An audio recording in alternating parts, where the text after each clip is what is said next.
Alors, on va voir comment on peut utiliser la calculatrice Texas Instruments pour vérifier une loi physique, donc typiquement la loi d'Ohm. Pour ça, on va faire ce qu'on appelle une régression linéaire. Donc ici, on a une série de mesures de tension et d'intensité, et on veut vérifier que la tension électrique est proportionnelle à l'intensité du courant électrique. Donc pour cela, on va aller dans l'outil Stat et on va dans Edit et on va lui demander de modifier effectivement les listes. Donc, première liste, la liste L1, je vais par exemple mettre donc les valeurs de mes abscisses, donc mes valeurs de l'intensité.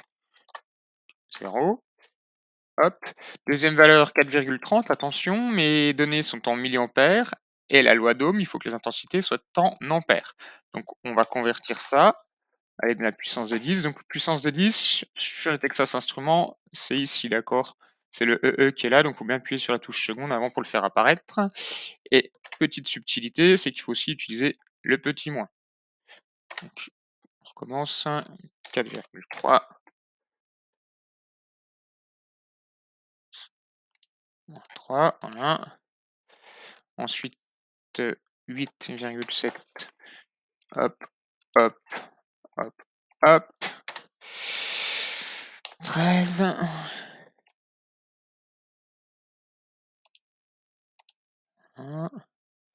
Et 7,1 fois 10 puissance moins 3. Ok, dans la deuxième liste, je vais mettre ici, hop, les valeurs des tensions. Là, il n'y a pas de souci, on est bien en volts, donc on peut taper directement. Tac. Ensuite, donc il va falloir lui demander de faire la régression linéaire. Donc je vais aller dans Stat et je vais lui demander de faire un calcul, d'accord? Et règle de ax plus b. Entrée. Là, il va nous demander dans quelle liste je prends mes abscisses. Par défaut, il est réglé en liste 1 pour X et liste 2 pour Y. Moi, c'est ce que j'ai fait, ça tombe bien, hein, dans la liste 1, j'ai bien mis les abscisses, hein, les intensités, et puis dans la liste 2, les tensions.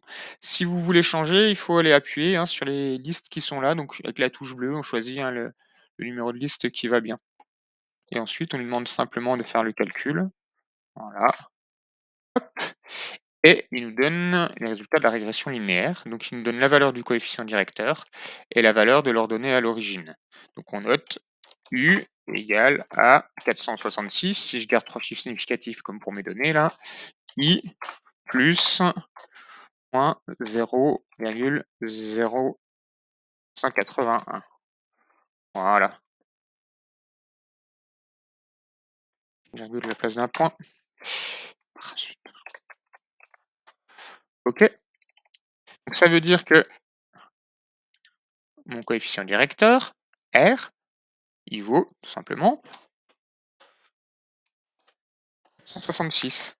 466 quoi? Bah, c'est le coefficient directeur, son unité, c'est toujours l'unité de la grandeur portée en ordonnée, c'est-à-dire la tension, divisée par l'unité de la grandeur portée en abscisse, c'est-à-dire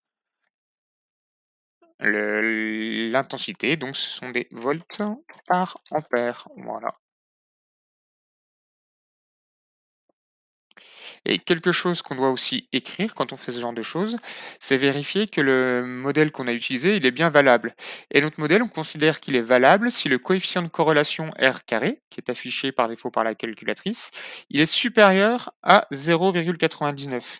Donc là, si je relève la valeur du coefficient de corrélation, je suis à 0,998, ce qui est bien supérieur à 0,99.